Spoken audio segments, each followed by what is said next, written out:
What if one man had lived just a little longer, long enough to reshape the world forever?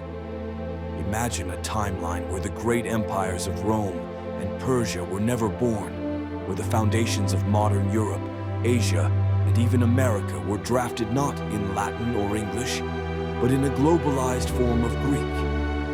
Imagine a single ruler so influential that the Renaissance, the scientific revolution, and even the rise of democracy took place under the shadow of his vision, centuries before they did in our timeline. Today, we're diving into one of the most fascinating questions in all of alternate history. What if Alexander the Great had lived to an old age? Alexander of Macedon died at the age of 32 in Babylon in 323 BCE, just as he stood on the precipice of his grandest ambition, a unified empire stretching from the Ionian Sea to the edges of India. But what if, through fortune or fate, he hadn't succumbed to illness or poison, as some suspect? What if Alexander had lived not just a few more years, but decades longer, into his 60s or even 70s?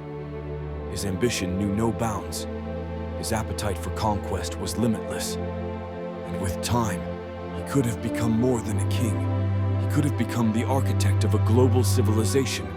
In this timeline, Alexander survives his illness in Babylon. Whether due to better treatment, stronger constitution, or divine providence, the fever that nearly ended his life breaks, and he rises from his sickbed with renewed determination. His empire, sprawling, multicultural, and loosely connected, is still vulnerable. But Alexander sees this as a challenge to overcome, not a failure to mourn. With recovery comes resolve.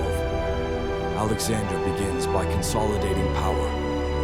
In our world, his sudden death left a power vacuum that sparked the wars of the Diadochi, successor wars that tore his empire apart. In this timeline, however, Alexander takes decisive steps to prevent fragmentation. He moves swiftly to curtail the ambitions of his generals, rewarding loyalty while exiling or executing dissenters. He marries off his generals' daughters to his trusted allies, binding them through blood and loyalty to the House of Argead. To ensure the continuity of his dynasty, Alexander fathers more children, not just the posthumous Alexander IV, but legitimate heirs raised at court under his direct supervision. His political structure evolves into a hybrid imperial system, blending Persian satrapies with Hellenistic administration. A sprawling bureaucracy, inspired in part by Achaemenid Persia and in part by Athens, begins to take root. Having secured the heart of his empire, Alexander sets his eyes eastward. In our history, he had already reached the Ephesus River in India before his men refused to march further.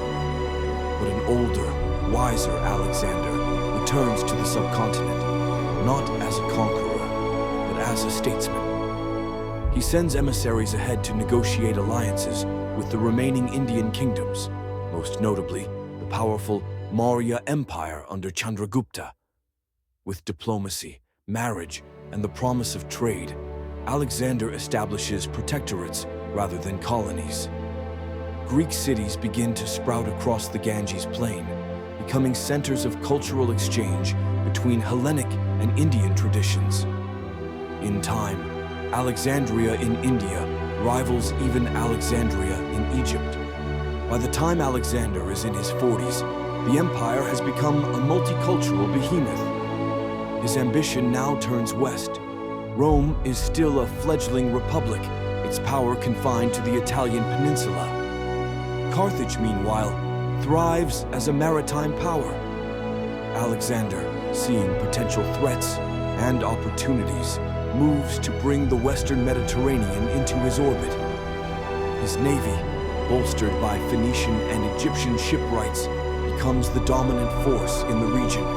Rome's expansion is checked before it begins. Facing the full might of Alexander's empire, the Roman Senate chooses submission over annihilation. Rome becomes a client republic under Macedonian supervision, its legions absorbed into Alexander's imperial army. Latin remains a regional dialect, overshadowed by Koine Greek, the lingua franca of the empire. Carthage, once a rival to both Rome and Greece, fares slightly better. Alexander respects its naval prowess and commercial network. He brokers a peace that grants Carthage autonomy in exchange for trade privileges and military cooperation. The Mediterranean, from the Pillars of Hercules to the Levant, becomes an interconnected web of commerce, culture, and infrastructure. Education, art, and science flourish. With his empire stable and prosperous, Alexander founds a network of academies modeled on Aristotle's Lyceum.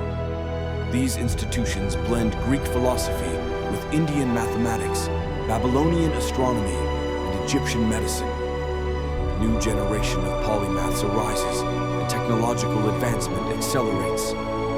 Paper from China reaches the West centuries early.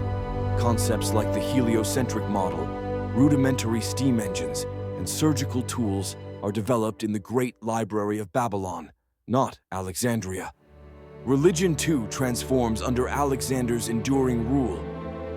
A staunch believer in syncretism, he promotes a cosmopolitan religious vision. Greek gods are blended with their Eastern counterparts, Zeus with Ahura Mazda, Dionysus with Shiva, Isis with Athena. Temples become centers of pluralistic worship and cultural diplomacy. The result is a spiritual tapestry that discourages zealotry and promotes imperial unity, and so the centuries roll on, shaped by the legacy of a single man. The empire Alexander forged becomes not a brief moment in history, but a lasting world order. The Renaissance never happens because the world never needs to rediscover classical knowledge. It was never lost. The Enlightenment emerges centuries early, spurred by continuous philosophical debate in the imperial academies. Europe does not rise through feudal kingdoms and fractured principalities, but under the aegis of a unified Eurasian order. Exploration begins not from the Iberian kingdoms, but from a pan-Hellenic empire with ports on every major sea. The Americas are discovered by Greek Carthaginian explorers around 500 CE, not by Columbus. Colonization follows, but with a distinctly different tone. One of integration rather than domination, of cultural fusion rather than conquest. But what of Christianity? In this alternate world, Jesus of Nazareth still lives, still teaches, and still dies in Roman Judea. But the political context is radically altered. With the empire already promoting religious plurality and syncretism, Christianity emerges as one voice among many, not as a persecuted sect, but as a respected philosophical school. Without martyrdom, its growth is slower, but more integrated into the fabric of society. St. Paul debates Stoics in the Lyceum, rather than writing letters from prison. Islam, too, takes a different path. Born centuries later in Arabia, it encounters an empire still cohesive and culturally absorptive. Rather than rapid conquest, early Islam negotiates its place within the imperial mosaic, contributing to the empire's evolving spiritual and intellectual life. Baghdad becomes a center of Hellenic Arabic learning centuries earlier than in our history, and science flourishes. As we fast forward to the early modern era, the world looks startlingly different. Instead of competing nation-states, we see autonomous provinces under a federated imperial system. The concept of nationalism never fully takes root. Wars are fewer and less catastrophic. The Industrial Revolution is not driven by competition between Britain and France, but by coordinated investment from imperial academies and merchant guilds operating under unified economic policy. Steam power, electricity, and even early computing emerged not from capitalist entrepreneurship, but from state-sponsored innovation programs. Flight is achieved in the 1600s. Space exploration begins in the 1800s. By the time we reach the 21st century, Humans have colonies on Mars, a lingua franca that blends Greek, Sanskrit, and Persian, and a global government modeled on Alexander's federated satrapy system. What we think of as modern is, in this world, ancient history. By the 19th century in this timeline, the global empire that Alexander founded has splintered, not through bloody revolution or nationalist uprisings, but through peaceful decentralization. The empire was never a rigid monolith. It evolved as a flexible confederation of semi-autonomous satrapies and cultural regions. As communication technologies advanced and transportation became faster, a kind of proto-federalism developed. Local governance flourished under a shared cultural and administrative framework. The dream of a single global civilization remained intact even as regional identities matured. In this world, instead of the British Empire, there is the Ionian Commonwealth, a global civic union born from the legacy of Alexander's empire. Its capital, Babylon Alexandria, a city straddling the Tigris and Euphrates, is the center of global policy, culture, and technological advancement. The Olympic Games are held not in Greece, but across the provinces of the Commonwealth, rotating between Thrace, Egypt, Bactria, Iberia, and Indica. They are not merely athletic contests, but celebrations of unity and cultural exchange. The industrial powerhouses of this world are not Britain and Germany, but Thrace, Phoenicia, the Nile Delta, and the Indus Corridor. Their factories churn with innovations that blend ancient engineering with cutting-edge science. Machines powered by clean-burning fuels developed from Eastern alchemical traditions and Western empirical methods.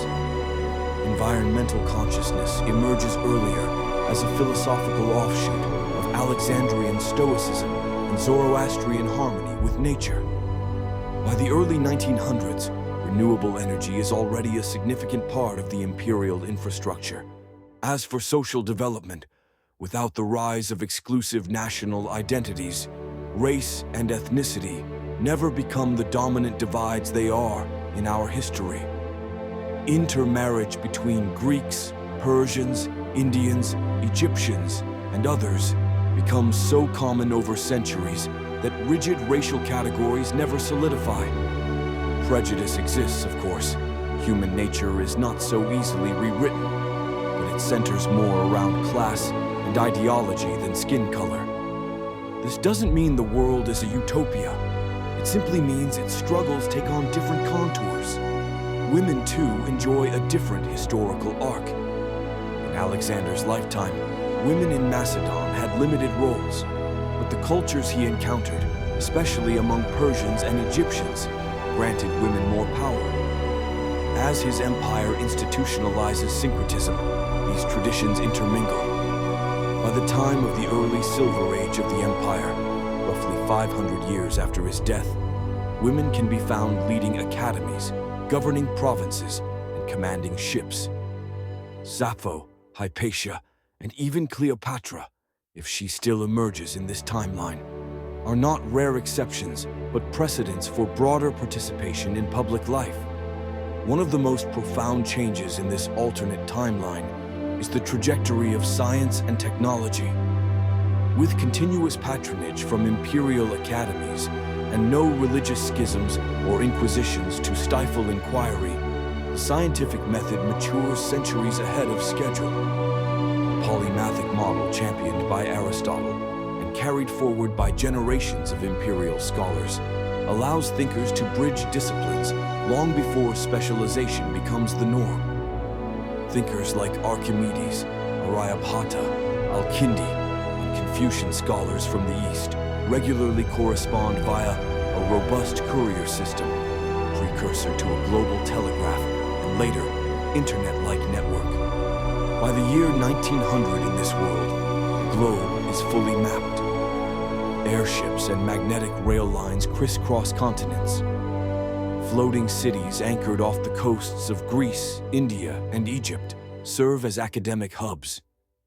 Space travel is not a distant dream. It is imminent. The moon becomes a scientific target around 1920, and the first successful lunar expedition is launched in 1938, not by competing superpowers, but by a united planetary council seeking to study Earth's natural satellite and its ancient mysteries. Wars do still occur, but they are brief, surgical, and usually resolved diplomatically. The greatest threats to this world are not world wars, but global plagues, asteroid threats, and ecological imbalances. Thankfully, the Alexandrian Federation is built on centuries of cooperative knowledge. When a viral outbreak emerges in the African tropics in 1942, it is swiftly contained by a global response unit. A vaccine is synthesized in weeks using an expansive genetic database maintained by the Imperial Library, which has evolved into a digital AI-guided archive of all human knowledge, updated in real time. The Cold War never happens. Nuclear weapons, as they are understood in our world, are not pursued to the same destructive ends. The core philosophy of the Alexandrian legacy discourages weapons of annihilation. Energy from nuclear sources is harnessed early, but as a resource, not a bomb.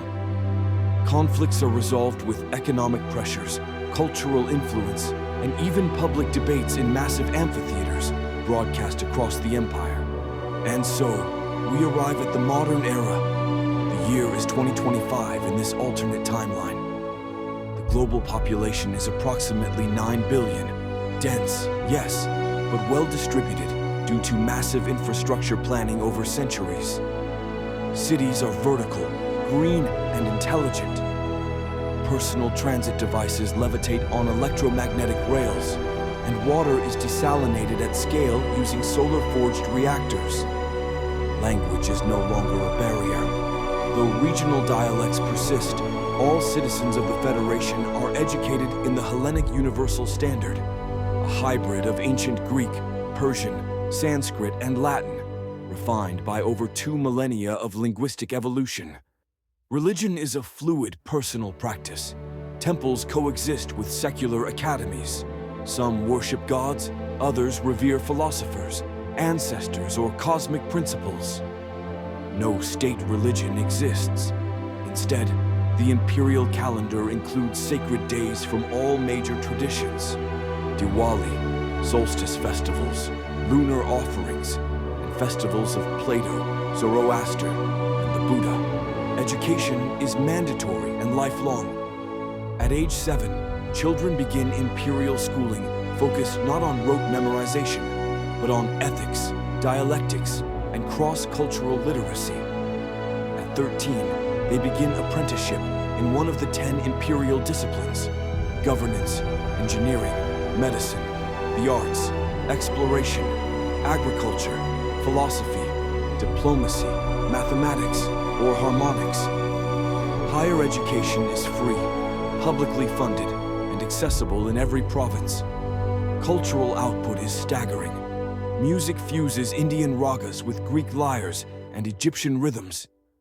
Films, projected not on screens but through immersive holography, tell stories from mythologies that span millennia and continents. Historical dramas about Alexander's campaigns are still made. But in this world, they span his decades of rule, from his conquests to his constitutional reforms, to the peaceful handoff of power to his grandchildren. And perhaps most strikingly, in this alternate 2025, Earth is not the only inhabited world. Mars is host to 3 semi-permanent research colonies, and the first terraforming vessels are en route to Europa and Titan. The colonists are not divided by flag, but by function. Scientists, engineers, agriculturists, diplomats. Their charter is not conquest, but extension, the same mission Alexander envisioned when he said, "There is nothing impossible to him who will try." Of course, not all is perfect. The same empire that brought order also stifled certain forms of rebellion. Revolutionary art, as we understand it, is rare. With no Cold War, there is no punk. Without fascism, there is no Dada. The world is richer, smarter, more stable, but perhaps a bit less rebellious. There are trade-offs to every utopia. Yet in the balance, it is hard to argue with the results. A man who once wept for there were no more worlds to conquer, instead created a world where there was always more to learn, more to build, and more to share. Alexander the Great lived a full life in this timeline, not just in years, but in legacy. His empire built not merely on force, but on fusion, left behind a world that avoided the cycle of rise and fall. Instead, it moved forward, together. His vision, impossibly grand in our world, became the foundation of a better one in this alternate reality. Perhaps that's the lesson. History often turns not on the might of armies or the size of treasuries, but on the lives of individuals. A single fever breaking instead of killing. A single mind allowed to imagine for just a little longer. A single man who never stopped marching, not to destroy, but to unite.